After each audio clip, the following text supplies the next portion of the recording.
Thank you, Guillaume, and good to hear from Thierry Quinard from VDK Racing, our runner-up in the B final. But here is your starting grid for our X30 Junior A final. Louis Bazire is due to start on the front row of the grid. We're just waiting for that at the moment, which is just being reset as we speak.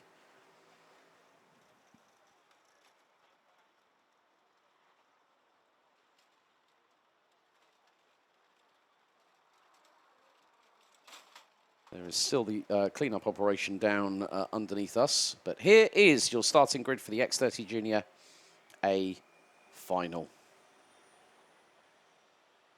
The engines fire up and the drivers set on their way. Louis Bazire leads from pole position. He'll be joined by Vince van der Holle on the front row of the grid. Adam Vida and Noah Grenier, row 2. Row 3, Didier Klieft and Delius Titus. Antoine Duval and Stig de Rademaker ran at row 4. Row 5, completing the top 10, will be Danny Burz and Flavio Caira. Then row 6, Alexandre Bois, birthday boy today, alongside Yves Rie on row 6. Aurélien Lemaire and Aurelio Giustinelli, row 7. Row 8, Tom Andelist and Lorenzo Notarigo. Yannis van den Bosch and Maurice Verkruijs. Row 9, row 10, Timo Koopmans and Jules de Koen. Row 11, Henry Carter and Lucas Pellizzari. Rounding out the 36 strong will be Cesc Pedersen, Edouard Godefroy, Dennis Kozlowski, Finn Albers, Kiana Joly-Optov, Laurens de Kock, Dion van den Berg, Lennon Henriquez, Timo Riefla, Gauthier Maquet, Sacha Duquet, Merle Taylor, Jamaro Hoft, and Luca Smets. That is your 36 strong field in X30 Junior for the A final. Louis Bazire now has a big lead of 38 points ahead of Didier Klieft coming into this round of the championship. Klieft just 1 point ahead of Adam Vida, who rounds out the top 3. De Rademaker, Caira, Grenier, Duval, Carter, Giustinelli, and Koopmans round out your top 10, covered by 127 points coming into this round of the season after the ranking after heats following our 6 qualifying heats earlier on today.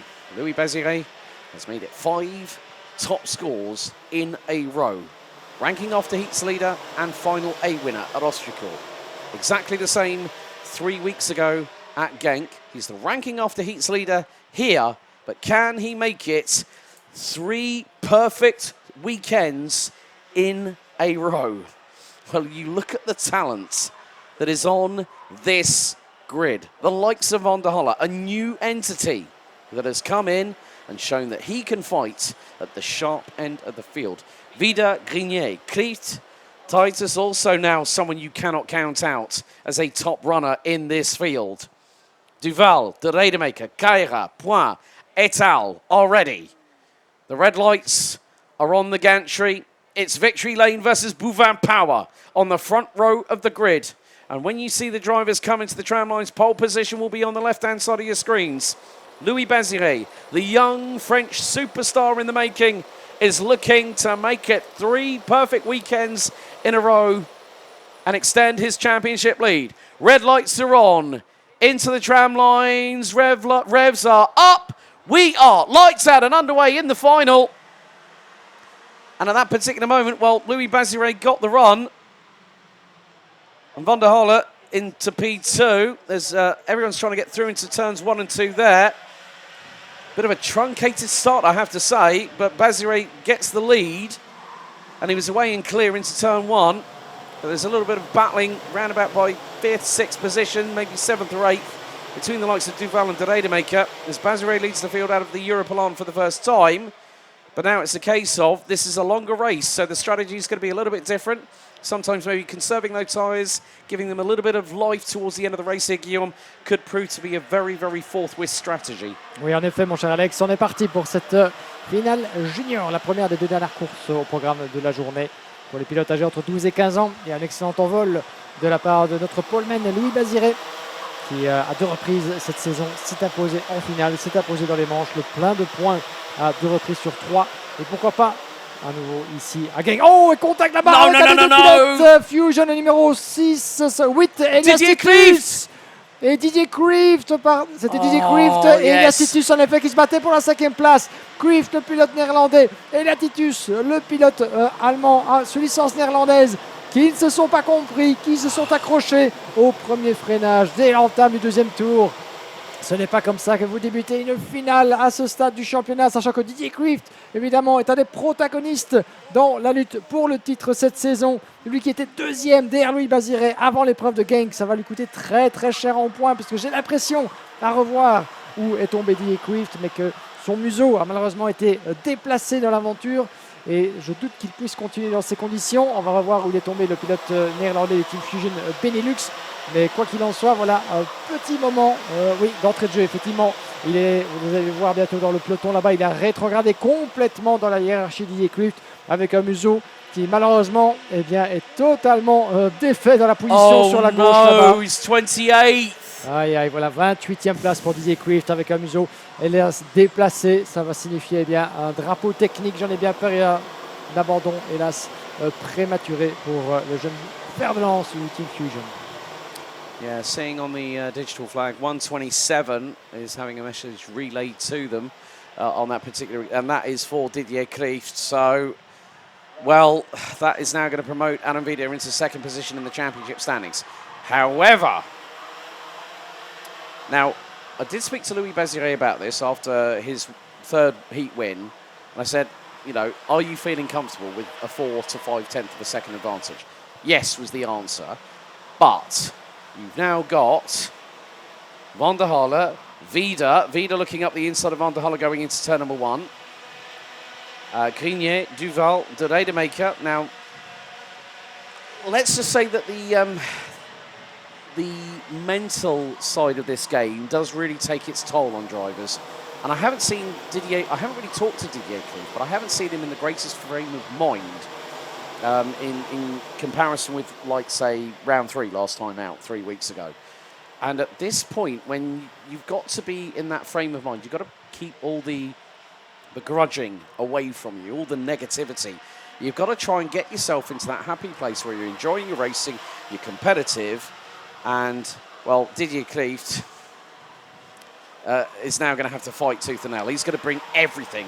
He's got to bring his A game at Marienborg in 6 weeks' time. There is no other alternative than to try and go against someone such as Louis Baziré. But at the moment, okay, yes, we're 4 minutes in, folks. There's still another 10 to go. Nothing is set in stone at the moment. En effet, encore pas mal de choses à voir et à vivre dans cette finale junior, chers amis. 2 petits dixièmes seulement entre Louis Baziré et Vince van der Halen, dont c'est la première apparition ici avec le châssis Tony Kart.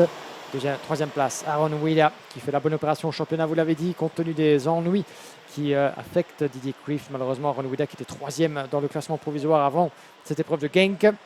4e place, toujours dans les mains de Noah Grenier. Antoine Duval qui remontait 2 positions, 5e pour l'instant devant Stig Rademacher qui était sur le podium il y a 3 semaines, on s'en souvient, le pilote Fusion.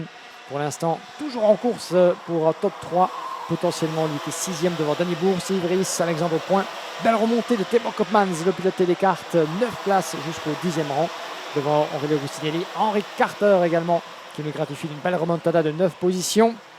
Et le gros fait de course évidemment de cette entame de finale, c'est bien sûr Didier Quirft qui est toujours sur le circuit. Il a été averti. On n'a pas encore vu le drapeau, semble-t-il, donc je me demande ce que les officiels en ont pensé. Mais il est toujours sur le circuit là-bas avec son museau qui n'est certainement pas dans la position adéquate pour continuer dans ces conditions, du moins en ce qui concerne le règlement. On attend, et voilà, effectivement, drapeau orange et noir qui vient d'être brandi sur le passage de la ligne droite de départ et d'arrivée. Voilà, le numéro 120, c'est Didier Quirft qui va devoir, en déant les 3 prochains tours, rentrer au box, ce qui signifie abandon par la force des choses pour Didier Quirft. On revient en tête, Louis Baziré, dans le contrôle, dans la sagesse, dans la maîtrise de tous les instants. C'est ce qu'il nous a démontré tout au long de ces manches qualificatives depuis l'entame du championnat. Et pour l'instant, il va en avoir besoin de cette maîtrise de soi, puisque l'écart ne fait qu'augmenter très très légèrement par rapport à Vince van der Halen. Véritablement la révélation de ce week-end ici à Genk. Au volant de son châssis Tony Kart. Peut-il faire la différence? Peut-il créer un bang à l'échelon de la catégorie junior cette saison en allant remporter sa première victoire? Des victoires de finale, il y en a eu 2 pour Louis Baziré, une pour Didier Quirft à l'entame du championnat à Mariembourg. Est-ce que Baziré va faire la passe de 3 et plus que jamais asseoir son statut de grandissime favori pour ce qui serait son premier titre national dans cette catégorie. N'allons pas trop vite en besogne évidemment, mais Van der Halen en deuxième position a toutes les chances de briser éventuellement cette hégémonie du pilote français ici en terre limbourgeoise. Aaron Weda n'est pas loin derrière. Noah Grigny, Antoine Duval se portent vers l'avant. On n'oublie pas évidemment qu'ils font partie de la même formation Eurokarting. Ces deux-là ont tout intérêt à ne pas s'en mêler les roues. Ils ont une chance tous les deux. Et bien pourquoi pas de monter sur le podium en cette journée de finale. Avantage à Grigny devant Duval pour l'instant. Ça suit ça de très très près depuis le pont des mécaniciens sans doute. C'est la règle d'or du karting, mon cher Alex, de la course automobile de manière générale. On ne sort pas son équipier. Il faut parvenir à s'entraîner, se pousser vers l'avant. Et après, quand vous êtes dans une position idéale, de pouvoir en découdre, le faire, mais attendre le bon moment évidemment. Et plus loin derrière, nous avons deux des pilotes Fusion, Stig de Radermacher, Ivries, qui entourent Danny Bourse. Ceci, c'est la bataille pour la 6e position. Encore un peu d'incertitude et d'indécision dans cette finale, mon cher Alex. Mais on n'a encore rien vu, que ce soit pour la bataille pour la victoire et la bataille aussi pour les miettes du festin. Yes, indeed, Guillaume. I mean, there's always going to be battles up and down the order. And, well, when you think about it, the way things are going, if Louis Béziré picks up this win here, that is a clean sweep of 3 straight weekends. That is 480 points. And up the inside, that was on the that was Danny Bourse making the move on the 116 of Stig de Radermacher. And that was for 6th position on the road. But now, look, Vince van der Halle is thinking, right, Louis, I haven't beaten you on track yet, but he's got an opportunity to do so. But when you think about it, Béziré was 2nd in the final at Marienborg. He placed outside of the top 5. He was 6th. So he could use, because we'll have to take drop scores into account when we go to Marienborg in 6 weeks' time. So thereby, from that perspective, Louis Béziré could put himself on 480 points, max score all across the previous 3 weekends, including this one. 5-second time penalty going the way of the 125 Timo Koopmans, who is down in 14th position, has made up 5 spots from 19th on the grid. But it is a case that if Louis Béziré picks up the victory in this one, that's 480 points, including 2 drop scores because it's the best 8 out of 10. And there we see a switch between Noah Grigny, who drops to 5th after being passed by Eurokarting teammate Antoine Duval. Et voilà certainement une stratégie intéressante. Les deux pilotes de la même équipe évidemment qui ont décidé de changer leur position. Sans doute que Antoine, voyons voir au niveau des chronos respectifs, Antoine Duval qui a tourné en 56.4, 56.5, donc un peu moins d'un dixième de différence à l'avantage du fils de François Duval. Et ils ont décidé de changer les positions avec le jeune Duval désormais dans la position du lièvre et son équipier qui va tenter de le suivre pour se porter vers l'avant. Aaron Weda est encore à portée de fusil. Voyons voir l'écart avant qu'il repasse devant nous. 3 dixièmes à l'avantage de Louis Béziré en tête. Vince van der Halen toujours derrière. Aaron Weda à 1 seconde et il a 7 dixièmes d'avance sur Antoine Duval. Il y a encore du travail pour les pilotes Eurokarting pour peut-être se frayer une place sur le podium. Mais ils n'ont certainement pas dit leur dernier mot, tout comme Danny Bourse qui les menace toujours dans le groupe pour l'instant. Et ça réchange à nouveau les positions. Ah voilà, ils commencent à perdre du temps. On redoutait évidemment ce genre de choses qui pouvaient se passer. Conscient que peut-être ils n'auront pas la capacité d'aller chasser le podium jusqu'au bout. Ça commence à se battre pour les places restantes. Avec Noah Grigny qui a décidé qu'il en avait assez. Il a tenté, mais il se sentait sans doute un petit peu bloqué peut-être en termes de rythme pur par Antoine Duval. Ce n'est qu'une interprétation personnelle évidemment, mais il vient de rechanger les positions. Mais ce faisant, eh bien, ils ont été dépassés tous les deux. Ah non, j'ai failli dire par Danny Bourse, c'était Aaron Weda, pardon, autant pour moi. Mais ils ont perdu un peu de temps, semble-t-il, par rapport à Danny Bourse, qui, eh bien, à contrario, a perdu du temps derrière. Non, Danny Bourse est derrière les pilotes Fusion, autant pour moi. La journée fut longue, toutes mes excuses. Bourse qui se bat avec les pilotes Fusion et non pas avec les pilotes de karting. On y arrivera. Et il fait tout chaud. It basically messed with both our brains yesterday, but it has been a long day in the office for everybody involved. Timo Koopmans actually got a 5-second time penalty for track limits, so that would have been using one of the runoff areas, either coming out of turn number 11 or coming out of turn number 1. So the minute you use that runoff area, if you gain an advantage, race control will pick that up. But it is looking again just very, very comfortable for Louis Béziré. Vince van der Halle just keeping him in check. We've got 2 minutes and 50 plus an additional lap to go. Béziré, again, like Henki Counter, is trying to do the clean sweep here. 3 heat wins, took pole position. And more to the point, well, Vida, Duval and Grenier, the final step of the podium is in the hands of the Henser Racing team driver, but it looks like Stig de Rademaker got back through on Fusion Motorsport Benelux teammate Yves Rie for that 6th position.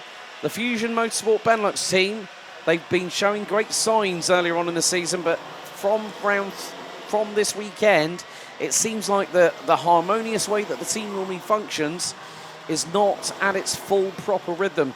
Its Circadian rhythm might be sort of upset a little bit here. But believe you me, they normally, when you think about it, Stig de Rademaker pulled the win in the final last year at Marienborg in what was a very, very wet Saturday. Ask Sam Balota about that one. That's all I'm saying when it came to the X30 senior final. And the championship was decided between him and Alessandro Tudisca, who is not here. Il y a encore du changement, mon cher Alex. C'est avec Danny Bourse, Stig de Rademaker, justement, vous en parliez. Il avait perdu la position au profit de Danny Bourse. Il vient de la reprendre, justement.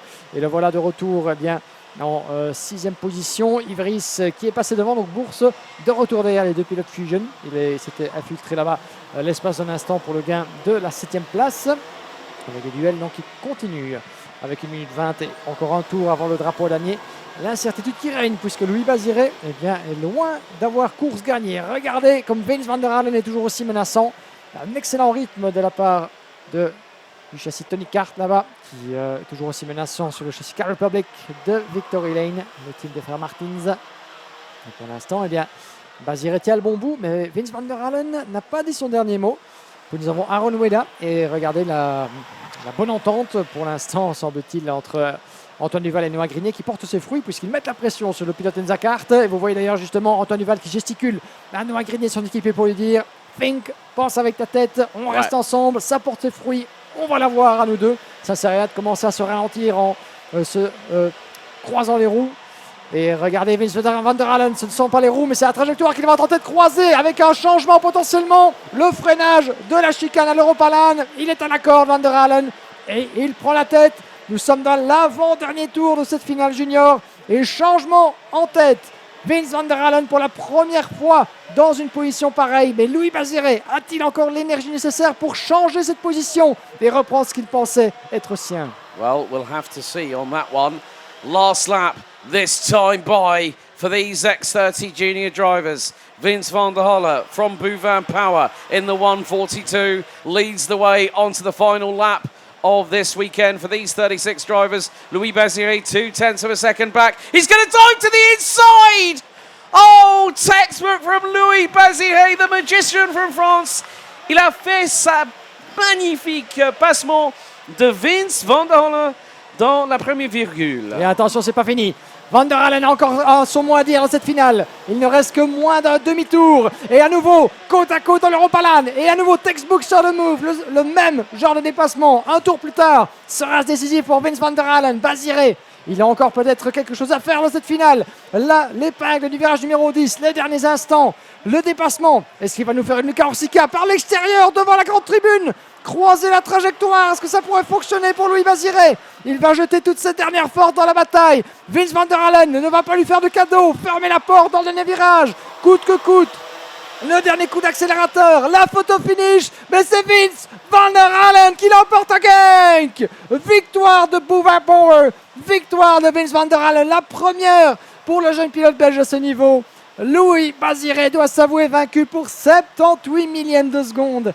Quelle finale, quel dernier tour et quel finish. Mais Louis Baziré, il a mené, il y a cru et malheureusement, il a perdu. Vince van der Halen s'est avéré le plus fort dans les derniers instants. Oh, que ce fut serré. Et regardez la joie. Il punch the air with joy. Et on peut le comprendre, évidemment. Quel résultat pour Vince van der Halen et Bouvin Power. Donc, c'était la première apparition. Louis Baziré, même s'il a dû s'incliner sur un cheveu sur la ligne d'arrivée, eh bien, il fait la bonne opération évidemment du week-end en empochant 76 points, de quoi consolider toujours plus sa position de tête dans le championnat. Aaron Weda termine sur la 3e marche du podium. Un classement encore évidemment provisoire, mais belle prestation de la part du pilote Enza Kart qui avait terminé la finale précédente sur ce même circuit de Genk en 5e position. Belle amélioration pour le représentant du team néerlandais Antoine Duval a franchi la ligne d'arrivée en 4e position devant Noah Grignet. Beau tir groupé pour les pilotes Eurokarting, suivi par Stig de Radermacher, Yves Ries, les deux équipiers du Team Fusion. Danny Bourse en 8e place devant Flavio Quera, qui était monté sur la 2e marche du podium il y a 3 semaines de cela, on s'en souvient, et qui doit se contenter de la 9e place devant Aurelio Gustinelli. Jake Peterse, Alexandre Point, Elia Titus, Lennon Henriquez, 16 places de remontée jusqu'à la 14e place, suivi de Aurélien Lemaire, Henri Carter, Fen Albers, Timo Koopmans, Denis Kozlowski, Lorenz de Kock, 20e position, Jamar Hoft, 14 places de remontée jusqu'au 21e rang.